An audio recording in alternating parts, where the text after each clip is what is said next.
I welcome everyone to Let's Talk ICT. This forum is hosted by Missouri Assistive Technology to help foster skills and bring together those in our community that are responsible for web and document accessibility. Today's session is on implementing the responsibility of accessibility in business and the process that can take to get implemented.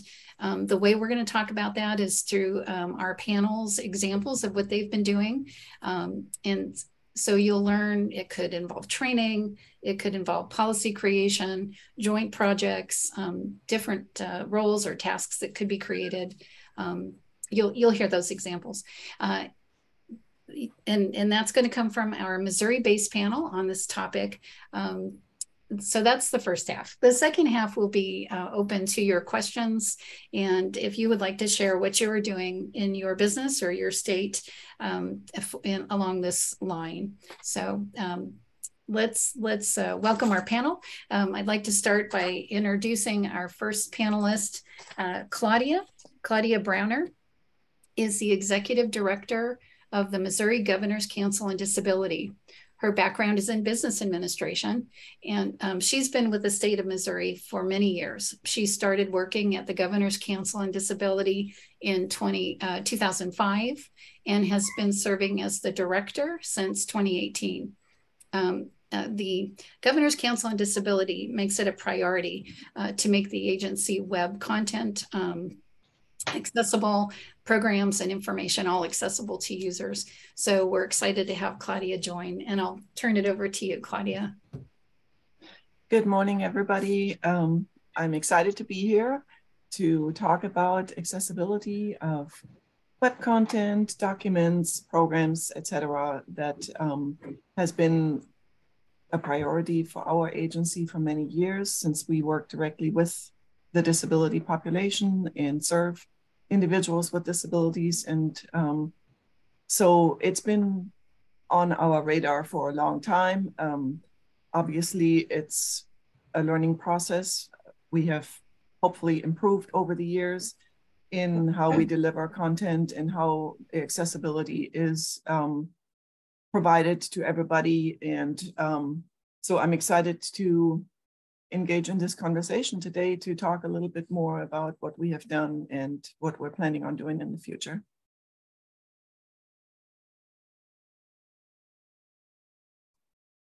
Thank you. And I'd like to introduce Amy.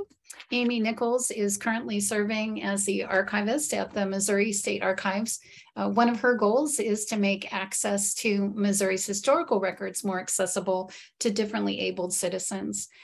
For her, the first steps towards this goal was implementing an accessible finding aid.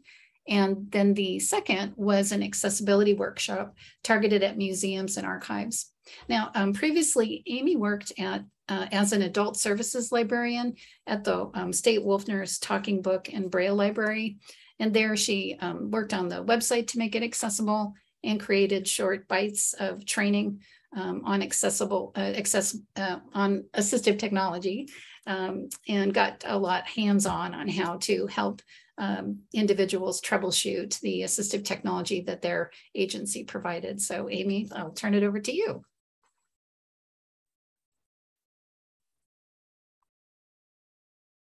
You're on mute. You'll need to unmute. Sorry. Good morning, everybody. Thanks for being here. I'm glad to share what I've learned over the last better part of a decade with y'all today. I think Eileen covered the high points, so might as well head on to introducing our next person. You got it. All right, and then our third panelist is Lainey Strange. She is the web accessibility expert for ITSD. With the state of Missouri, and her job includes technical web support for both the Missouri Department of Elementary and Secondary Education and then the higher education websites. Early in her career, she became quite involved with state web accessibility collaboration, and she's developed skills in testing procedures, using assistive technology, and the laws. And so with her expansion, she's just the ideal person to be the web accessibility go-to person on the ITSD web team. So I'll turn that over to you, Lainey. Thanks, Eileen, and thanks for allowing me to be part of this great panel. I think you've about covered everything. I've been working with Missouri Assistive Technology for, gosh, 20 years or so.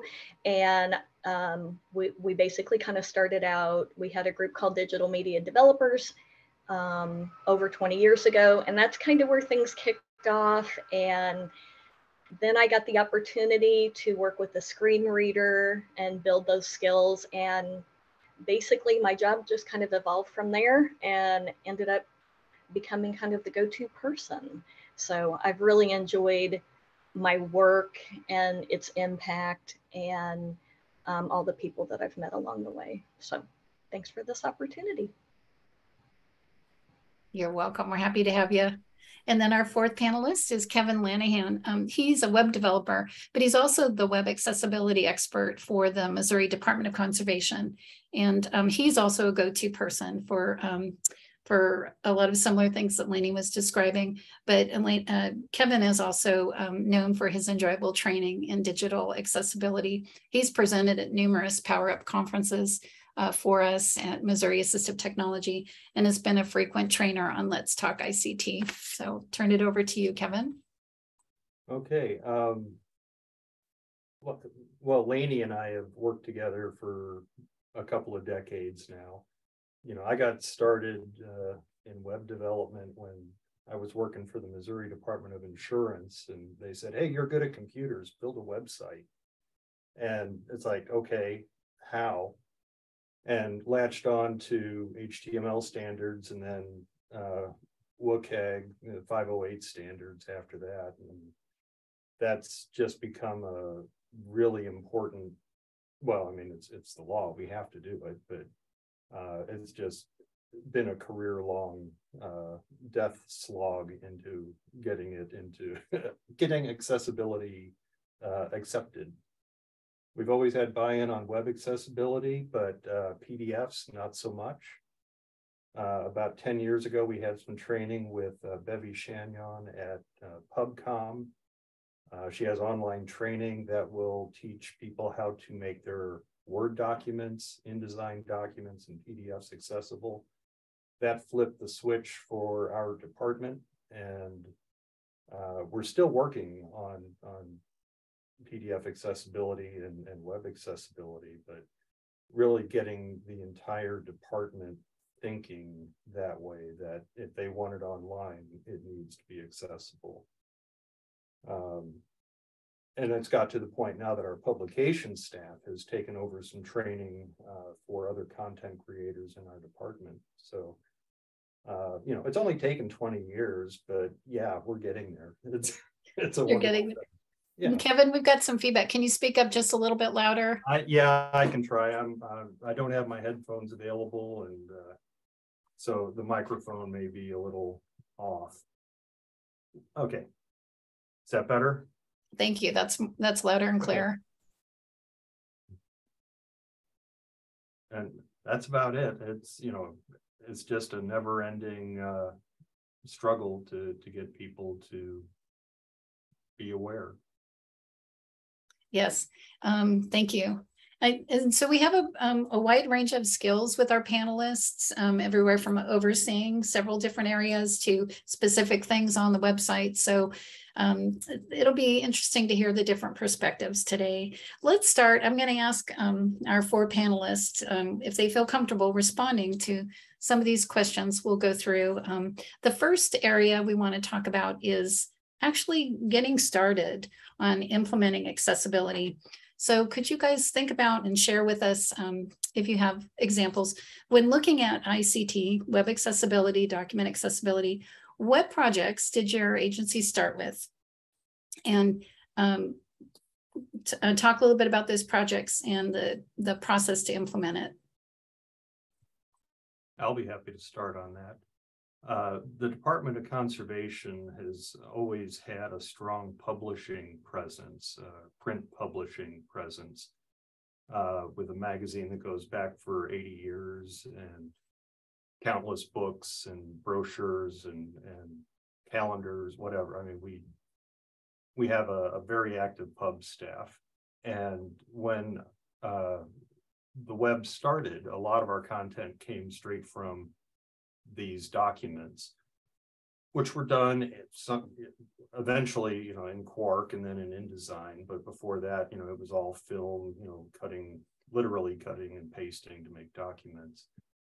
So transcribing that information into a web format. The web, it took a while before it took until we started doing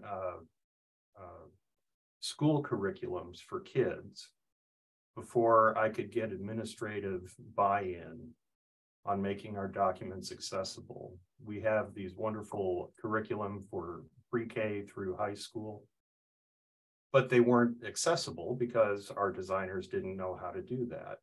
And we had school districts that said, we can't use them, they're not accessible. So all of a sudden it became a priority.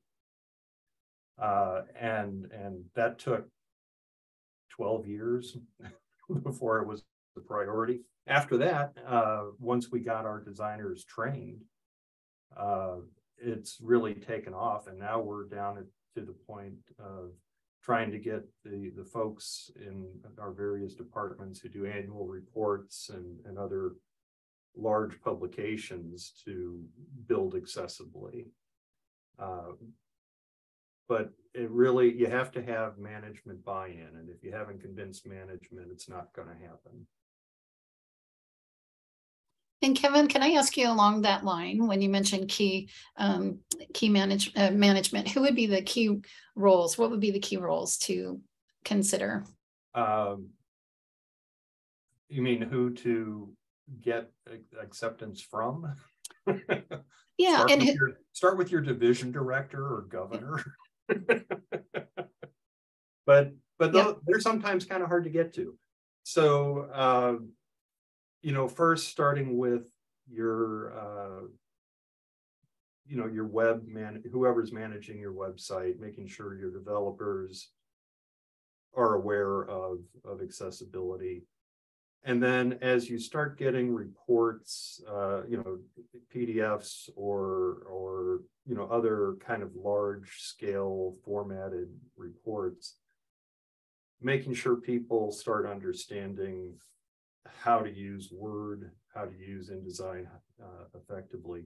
One of the things we finally, it took forever to get our HR training people to start including accessibility into the curriculum for staff.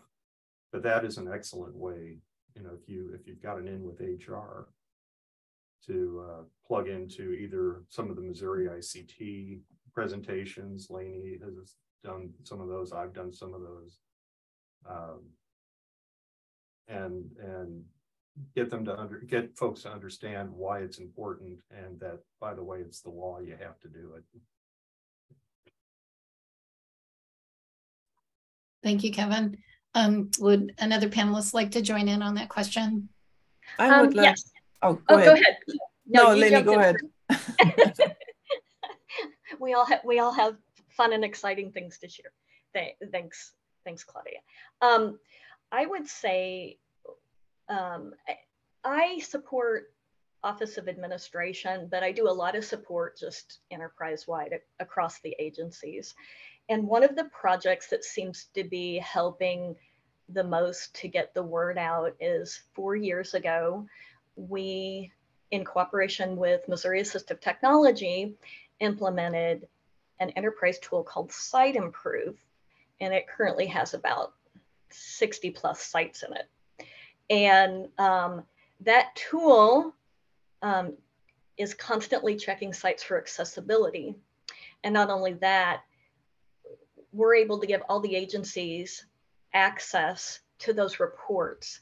And that's really where the kind of the light kind of flipped, where we could get those reports straight on the business side's hands.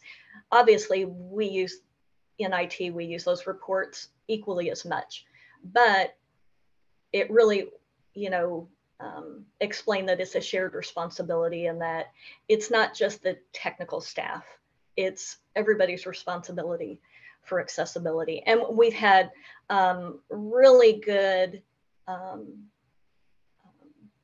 involvement from a lot of agencies with that tool, and we just started our 4th year on that. So the reports really kind of helped. I mean, training is really good. The tool itself just kind of also is an education tool, because they started realizing where the problems were at, and they were able to, if they were content editors, they were able to make some of those changes themselves. And if they weren't, and if it was something more on the IT side, they would submit help desk tickets, and we would just kind of work as a group to get those things implemented. So I would say that particular tool was definitely a huge help in kind of getting the word out on accessibility. And there's a few other things that maybe we can come back to, but that one definitely has helped. And we even have non-consolidated agencies that are not report to the governor that are part of that. So we've got a lot of participation with that. So it's really been a good tool, not only to remediate content, but it educates at the same time. So.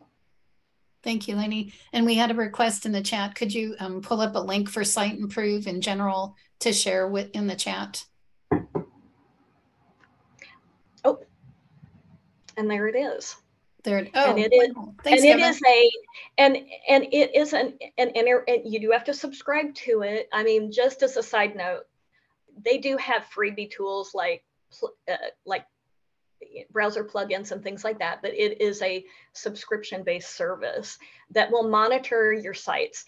Now, it doesn't detect 100% of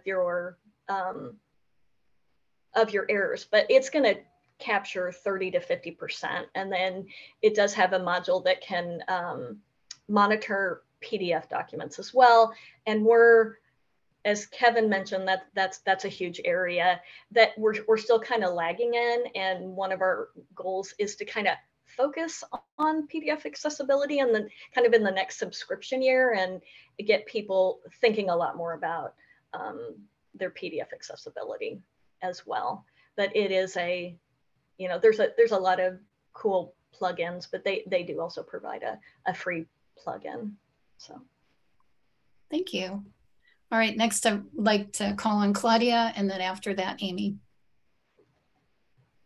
All right, so I would like to piggyback a little bit on things that both Lainey and Kevin have mentioned. For one, I totally agree that it requires leadership buy-in and support and a realization that accessibility is everyone's responsibility. It's not just the IT people or certain web content developers or whatever, but it's anybody who creates communications documents for an agency or an organization should be aware and hopefully get the training needed to learn about how to make communications and documents accessible and take on that responsibility. And just going back historically a little bit, before a lot of documents and information were shared on the website and we did things in print for our agencies, we made sure we offered alternate formats, Braille, and those kind of things. Now, of course, that pretty much everything has shifted to electronically and website availability.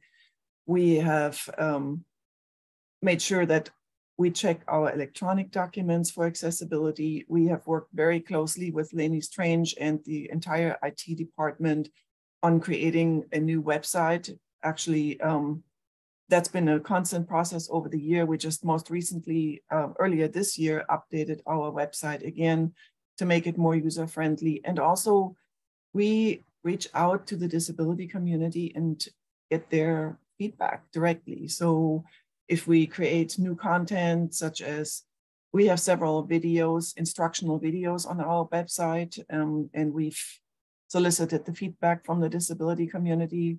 Is our content accessible? What can we do to improve? And then over the years, we've basically made it standard now to have all of our videos captioned, and a lot of times also offer voiceover versions of videos that we post on our website to make sure they're fully accessible. And we continuously review for accessibility on our website, whether it's different font sizes, contrast of colors, or other information, providing alternative descriptions for images and so forth. And that, of course, extends out to social media content, email content, etc. And most recently, I have been working on a project. I serve on our Diversity and Inclusion Council for the Office of Administration. And we formed a subcommittee to specifically address accessible meetings. And out of that came a resource guide. It's a tool guide for accessible meetings and communications that we put together. And Lainey was kind enough to provide her input and support for this project. She reviewed the document, it added additional resources and training links, and that is now available on our intranet page for the state of Missouri. And I'll actually be presenting about that at our OA Town Hall tomorrow to inform all of our team members that that resource guide is available, and hopefully get buy-in from division leaders and the entire workforce to get more educated about making things accessible and really embracing that, because I feel it is just customer service. It's, it benefits everybody to provide accessibility. It's not just for individuals with disabilities, it's for everybody. And just getting that buy-in that it is good customer service and that it represents the department's values by making sure that we provide accessible content. Thank you, Claudia. And then Amy, I'll call on you next. I just wanted to share first so you guys understand there's a bit of a difference where I'm at compared to where Claudia, Lainey, and Kevin are. Both the State Archives and Wolfner are part of the Office of Secretary of State. And we have our own IT department that's done all of its own homegrown software. So we are kind of different in that regard. So when we do accessibility projects, usually it is happening at my level with buy-in from direct supervisors. So with that in mind, in my current role here at Archives, we started with making the newer finding aids accessible. Finding aids are documents that provide detailed information about the collections we have, and it often goes down to the folder level. And researchers will use those to request the documents they want to utilize. And I know you're thinking probably Archives, a lot of that material isn't accessible, but between transcriptions and OCR technology, a lot of it can be made accessible. And just for example, starting in 2007, there's a larger online consortium that the Archives is part of called Missouri Digital Heritage. And actually everything Archives has added to that has been either OCR'd or transcribed, and the platform is accessible. So it is something that is there. People can use if they're needing to use a screen reader or screen magnifier while doing research, because that's there. And in fact, I'll stress, when I was at Wolfner, I referred many people with interest in genealogy and local history to that site. When we were starting projects, when I was with Wolfner, we started with our mini catalogs and bibliographies, trying to get those more accessible, mainly because there were a lot of hyperlinks in those that did not have the alt text for people to know what the links were for. And then we went on to tackle the website, what we could do of it to increase the font size and make the navigation a bit easier. And then later we went on to doing the fully accessible instructional videos that we had that were short, called Wolf Bites.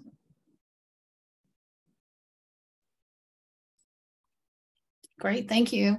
I'm hearing a couple of themes too from what the panels are saying. One is collaboration between agencies, and then the other is diving in and so let's talk about the diving in part when you have to take care of some of the details of documents and website accessibility. Could you guys talk about trainings that have been done on staff on these topics?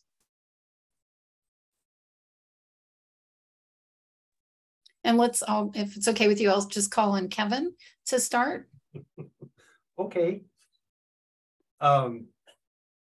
So we initially, so our web content has always been, we'll say, mostly accessible. Before we moved to Drupal, we had more or less a hand-rolled site that, you know, we were able to emphasize accessibility. Drupal, with each iteration, becomes more and more accessible just out of the box, and we mostly just try to make sure, you know, we have good color contrast. We make sure all text is showing up. You know, we try not to break the system. One of our first efforts was working with our IT staff. I'm part of the communications staff, or the web team's part of communication as opposed to IT. And IT does a lot of enterprise level applications that the public has to interact with. So making sure they understood using headings or, you know, H1, H2, H3, making sure there's alt text, using, you know, having good color contrast and things like that. Worked with them. One of the things we did was started with, we actually brought in a screen reader user and had her go through our website, go through some of the applications, but just to let kind of let the other developers and designers know, here's how this group of people experiences the web. And that made a huge impact, because, you know, all of a sudden they could see that, oh, you know, we just need to follow basic HTML rules to make things probably, what, 90% accessible. And that wasn't that hard for them to do. So they bought into that pretty quickly. As a department, we do things, we run a summer camp for deaf kids where they learn archery, firearms training, camping, hiking. You know, we bring in a lot of ASL interpreters. We take blind people hunting. We have track chairs for disabled, for people with mobility issues to get to hunting blinds. So we do all of these things for folks kind of in the real world.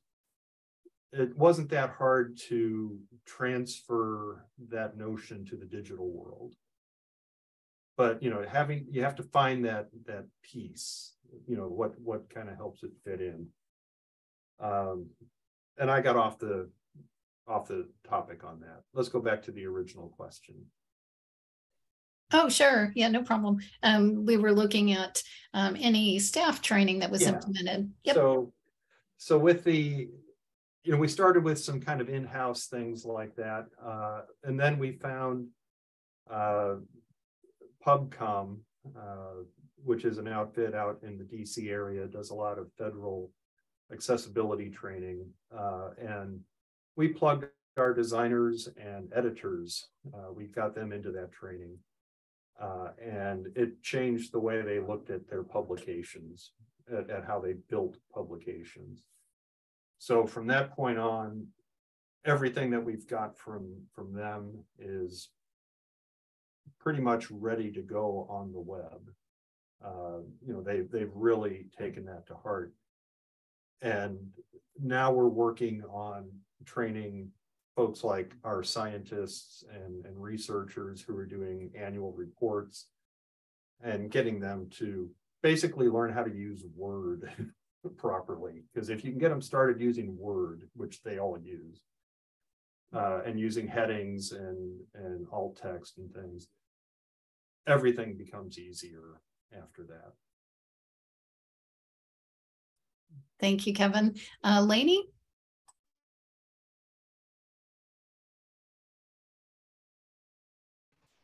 Hello. I was actually getting ready to respond to a chat message. I'll follow up here in a minute, but it'll be relevant to our conversation right now because the question was about training.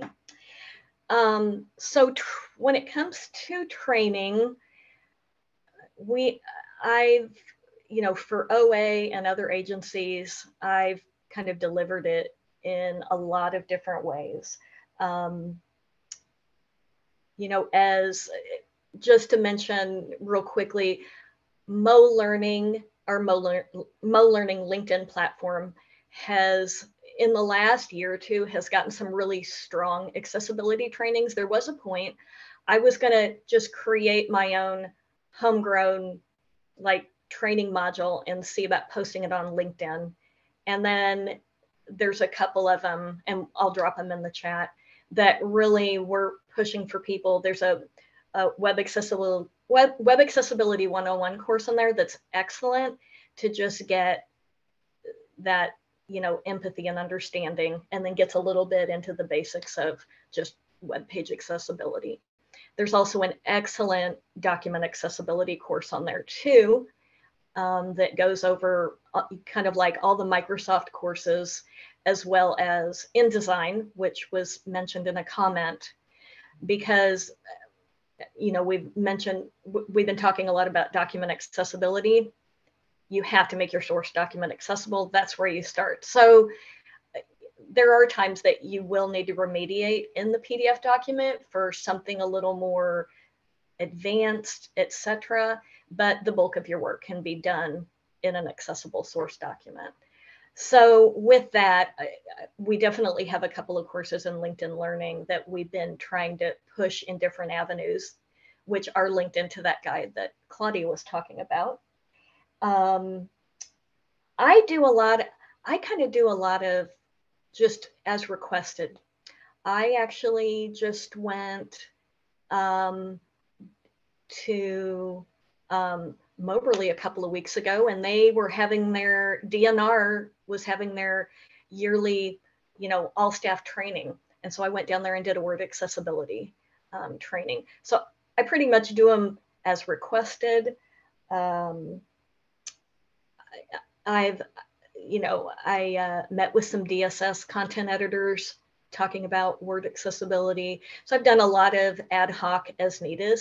And sometimes I'll kind of cater it to the questions that they're asking or the topic that they want to cover. And let's see, what else? And then just as far as our web team goes, we have a web staff that manages a good portion of the state websites.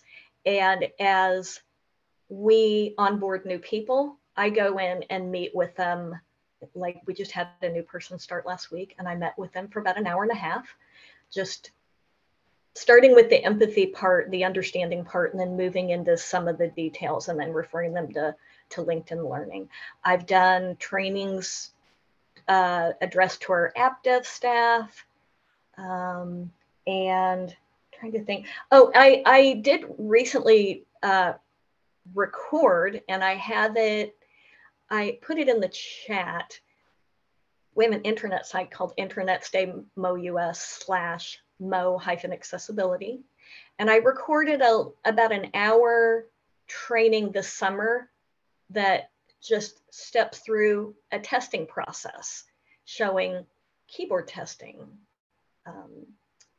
screen reader testing, color contrast testing, all of that kind of steps through it to give someone an idea that's in that testing role, kind of what they need to cover. And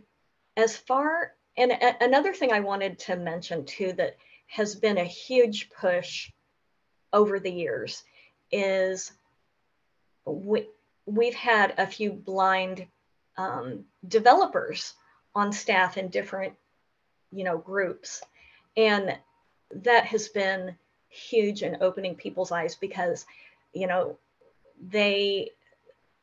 those particular people have been huge advocates and very open to do trainings, to train staff, to give them the bird's eye view of what it's like to navigate a site with a screen reader from an everyday user who also develops websites.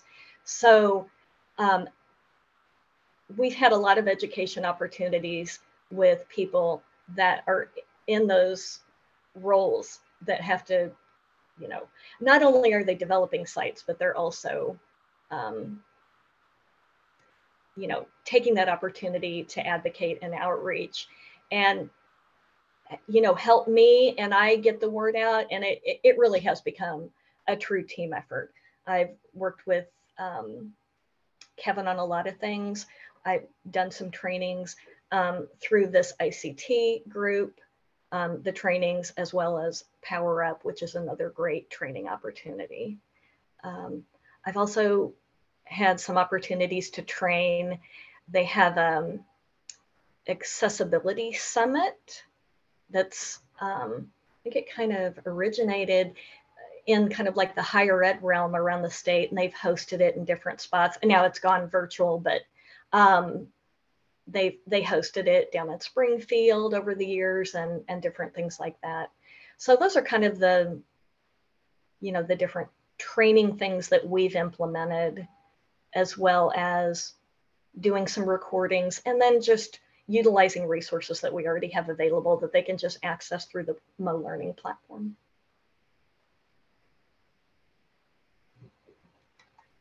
Thank you. And then Claudia or Amy, would either one of you is welcome to join. Sure. This is Claudia. Similar to Lainey, I have attended some of the ICT trainings that Missouri Assistive Technology is offering. I've used their videos on YouTube, on their YouTube channel, about accessibility, creating accessible documents, and they have different training modules out there on their YouTube channel. I've been to Power Up conference several years and attended some of those sessions, and they're always really good. So shameless plug here, April of 2023, the next Power Up is going to be held in Columbia. So sign up if you haven't already. And then, like Lainey mentioned, the Mo Learning, or it's basically a LinkedIn learning platform that the state of Missouri uses for professional development training. And I have taken several of those courses along with my staff as well. I recommend that. It's not required training, but yet. But I have strongly encouraged my team to take the training, and I think everybody has. They're aware of the accessibility requirements that we have set forth for our documents and communications. So, they're certainly held to that standard when they send out things and create documents. And as far as website accessibilities, we of course only create content, but we don't, the actual putting it on the website, that's our IT department that does that for us. So then there's a double check basically to make sure that what we create is in fact accessible, and we do frequent checks using the Site Improve tools. Thank you, Claudia. And Amy?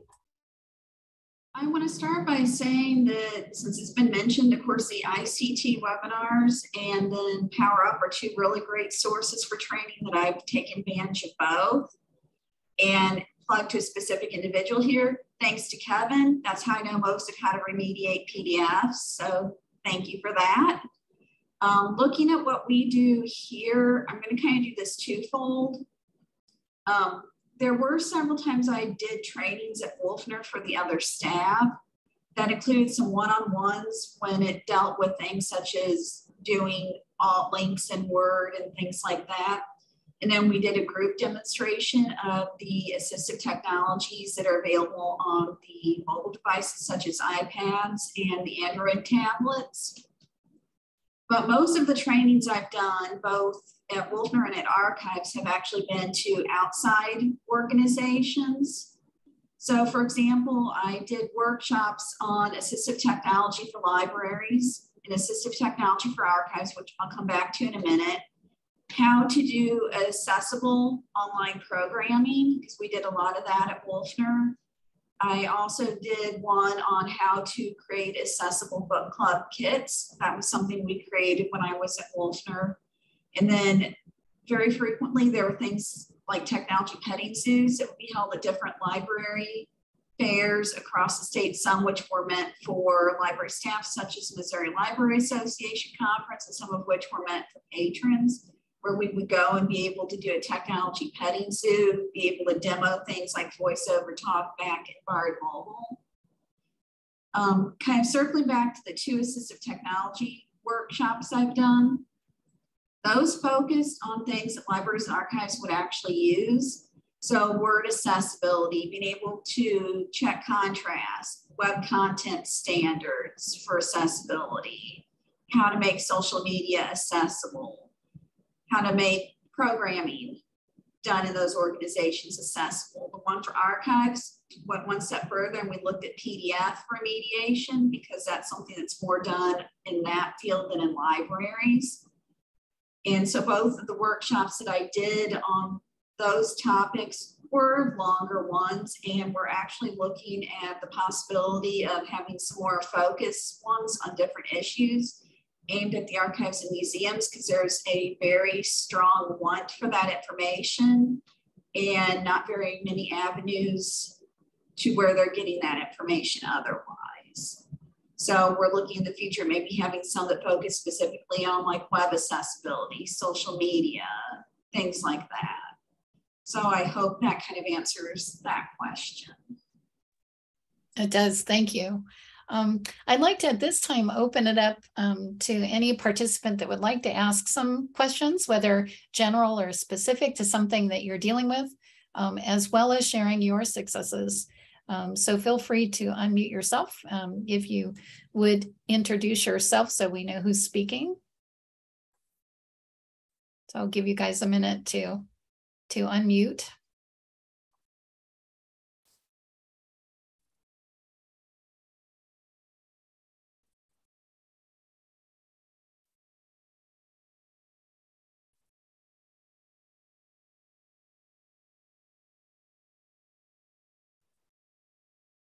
And while people are gathering their thoughts, if you guys, any one of you feel comfortable identifying any policies that you created during your time handling this aspect on staff to make web and documents accessible.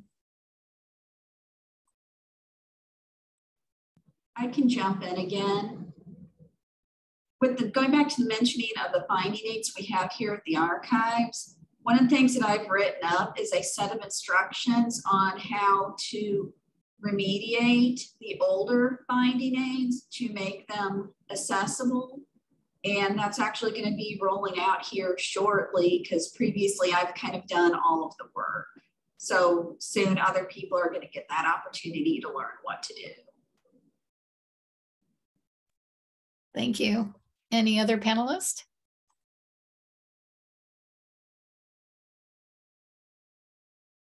This is Claudia. We do not have currently a written policy about that. It's more of an unwritten rule or basic understanding that that's how we operate, you know, that we want to assure maximum accessibility of all of our communications, since that's just the nature of our agency. But as I was reading that question or hearing that question, it got me to thinking that that might not be a bad idea to put something down in writing, you know, for future reference and for any new incoming staff and so forth, to maybe have some basic guidelines and we'll probably lean heavily on the guide that I referenced earlier and that Lainey shared in the chat, to just basically provide any staff members with the necessary training to make sure that they know what to do, and promote that statewide. I hope that we can, after it's been shared tomorrow in the OA town hall, that Lainey and I want to work together on creating a learning path and more learning for state employees that covers all of those topics. So that's a project we'll be working on together in the near future. And also maybe just creating a document that can be shared statewide and outside of state government, you know, this just to adapt the current guide that we developed. And it's not a one and done, it's a work in progress. As time goes on, I'm sure we'll add more information or change some of the information in the guide. This is, you know, it's constantly changing and technology is advancing. So it'll be a living document, but it's a start. And that's what I would say to encourage anybody on here that hasn't really embraced this or hasn't really started to dive into this accessibility is anything you do is better than doing nothing. You know, starting now, going forward, moving forward with new documents and content is great. Remediation can always come after, but just looking at accessibility as an opportunity for best practices and innovation rather than remediation and compliance would be my advice for anybody on here that hasn't started working in this field. I think that's excellent advice. Thank you. Mm-hmm. And Lainey? Yeah, to piggyback what Claudia said, that guide, I mean, I think it's got good bones. It hits all the aspects of accessibility. So there, like you said, we may tweak some things as we go along, but it's got all the good basic information that, yeah, you could just kind of base a policy on. And, you know, even just to speak to that, you know, we do have a Missouri accessibility standard that is published on Missouri Assistive Technology site that has been around since 2002, I think, something like that. So, you know, basically, in a way, that's kind of a blanketed policy per se for all agencies as it is. But I think between like this accessibility guide and kind of, you know, it does kind of come back to pushing up this information up the chain so that it, you know, it filters down and becomes more of a priority across all the agencies is going to be key. And I think, you know, we've got a lot of momentum going with a lot of things. And we have, and you know, to speak to, you know, for example, even like the Site Improve tool, I've been doing some yearly statistics that I've been sharing with Missouri Assistive Technology and others that, you know, we are seeing progressive improvements on our sites. So that is a good thing. You know, we've got really good active participation on the tool. When I have meetings with our liaisons at Site Improve, they're, you know, really happy to see, you know, how much participation, because they can monitor activity in the tool, and, you know, me as an admin can as well. And I constantly see most of the agencies in the tool constantly. So that is good to see and good to hear. But yeah, you know, I think the tools that we've been talking about here will definitely go a long way in pushing just kind of policy and practices and things like that. And, you know, in addition, I've also talked to like HR directors about accessibility and, you know, going from that aspect to get the word out. And those will be other areas that we can, you know, push the guide and the trainings and all of that kind of stuff on LinkedIn Learning. So. Thank you. Any other thoughts?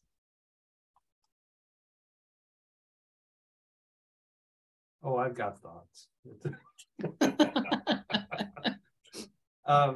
You know, if you can identify the accessibility pain points in your organization, you know, it may be videos that aren't getting captioned.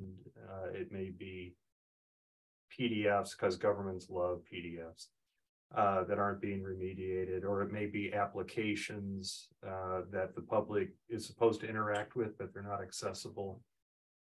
As you find those, just don't be afraid to just keep poking at them. Just poke, poke, poke. You know, and ask questions. When they started live streaming our commission meetings, I'm like, where are the captions? And it's like, you know, what do you mean? It's like, you can't do this without captions. And it still took them a freaking year before they would, I had to give them captioning agencies, and they had to go get bids in order to, before they started captioning. But you just keep poking at it. It could be HR getting them to include accessibility in whatever training that they're doing. It could just be your line supervisors saying, hey, everybody needs to know this. But just, yeah, keep poking the bear. That's the only time anyone from conservation will tell you to poke a bear. We generally want you to leave bears alone, but this is one bear you can poke. Good point. And I love that you guys are all sharing times that you can see the successes of the change you're trying to implement. So it's helpful to know that. I'm not seeing any questions. You guys are definitely welcome to ask, but we are coming to the end of the hour. So I would like to pose one last question from me to the panel, and you guys are welcome to add. But just overall, do you guys have any advice for somebody that is wanting to implement accessibility? Could be advice or encouragement.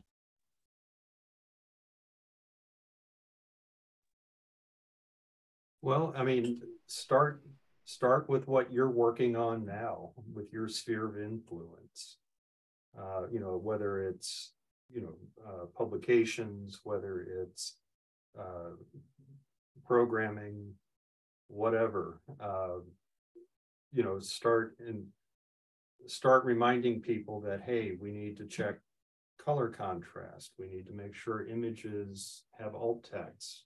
We need headings so documents are navigable. You know, start with that, and then just expand out. Whenever you find a problem in your agency, start asking questions. Be that person. Thank you. I'll call on Claudia. Sure. As I mentioned earlier, I think my advice would be just to start now, like Kevin said. Moving forward, maybe, you know, a lot of people are now on social media, have all agencies or organizations have social media platforms. I think that's one of the easiest places to start moving forward, you know. Make sure you don't use a bunch of abbreviations in your posts or explain acronyms. Use camel case when you're using hashtags, you know, so that it's not a bunch of gibberish for a screen reader. The camel case would mean that every new word has a first letter capitalized so that it's easier to read for a screen reader. Making sure that all of your videos are captioned, have a voiceover version if necessary. If there's a lot of visual content that would be out of context for a person who's blind or visually impaired, you want to offer that alternative method of videos as well. And then providing alternative descriptions for all of your images. So those are some easy steps you can take. And that's really easy in all of the social media platforms to learn, you know, how to do that. Learning how to describe a picture might be a little bit more, take a little bit more getting used to. You know, you don't have to go sometimes to great detail if it's not relevant to the content. But there are some great trainings out there that IT staff has done on creating such alternative descriptions, and those training links are out there. I think Lenny might be able to share a link to that, or they're on the Missouri Assistive Technology website as well. But those are some easy steps to get started. You know, email communications, making sure if you include images that those have an alternate description, using plain language a lot of times, not overcomplicating things, you know, making it easy to understand for everybody who reads it. And then just working on your Word and PDF documents. And once you get started, I think it'll get easier and easier. It's definitely important to incorporate that from the get-go and not try to fix it after you've created content. So I think as you develop things, to have that part of the thought process, making things accessible, is important. Thank you. And Amy? In my experience, usually the first step isn't starting with the technical side of things. It's demonstrating why it's important to include the accessibility. And I say that for two different reasons. One is a lot of people will understand if you explain things such as a larger font and a good contrast not only helps somebody with vision issues, but can also reduce eye strain for everybody. Or using the headers 1 through 6 in Word, not only allow that to be navigated by a screen reader, but it also gives you nice clickable options anybody can use on the navigation pane. Kevin's already mentioned how captions can be useful, and even in a loud room, somebody who has full hearing can find those useful because they may not be able to hear over the other noise. Other examples might be things like ramps aren't just for wheelchairs and people with walkers. They can also help a mother pushing a stroller. So once they hear things like that, they realize the accessibility can benefit everybody.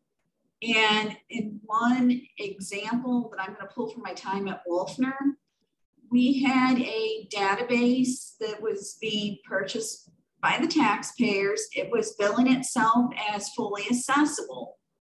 But people at one of the local libraries were complaining about that they couldn't access that. So one of the staff members at Wolfner and I tested that, and he was fully blind since birth, and found that even though it was being billed as fully accessible, both the computer and the app version were actually 0% accessible for what we all would consider to be accessibility. And we were able to demonstrate that to the powers that be, who then in turn took that information back to the vendor to try to actually get some of that accessibility added in. Granted, they're having to bake it in after the fact, which is not good, and why 5 years down the line it's still not fully accessible, but they're at least making the right steps. So being able to demonstrate those needs, I think really needs to come before anything's implemented, because that's how you can get the buy-in. Thank you for sharing that. And Lainey, can you wrap us up in just a couple of minutes on your advice? Yeah, so some of the things I was thinking about kind of segue nicely with what Amy was saying about the non-technical aspect of it. And I actually included this in whenever I'm doing a presentation, when we're just talking about education and awareness, and I'll share it because there's a couple of graphics that relate to this. But, you know, I have this graphic that shows like disability types, and then it gets into cases where you're situationally disabled, and it also gets into like either situational or temporary. So in other words, at any given time, we've all probably experienced some level of disability. So when you put it that way, it kind of gives it the empathy and understanding by a wide variety of people. So, and I'll share that later, but it just gets into the fact of someone breaking their arm and having less mobility, or someone carrying a baby around and not having quite the use of, you know, both hands to interact with a device or something like that. So it kind of gives the relation, you know, it connects any user to what's going on. And the other thing too is it really is about that basic education, because people don't intentionally, you know, make things inaccessible. They just, you have to start with that basic education. And then once they realize it, then they'll start getting it into their mindset. And like you said, they can kind of bake it in from the beginning and it's not added on later down the line. And also, to speak to what Amy said, a lot of, like, especially like when I look at document accessibility, a lot of it's just good practice, adding headings and using lists and different things like that. So at the same time, it's also teaching best practice and how to use the tools. And in the end, it also creates an accessible experience. So that's about it. Thank you. Wonderful. Thank you. What a wonderful panel that you guys had for you today. And like Chad says, thank you all very much for the presentation. You guys have a wonderful rest of your day. Bye. Thanks. Bye.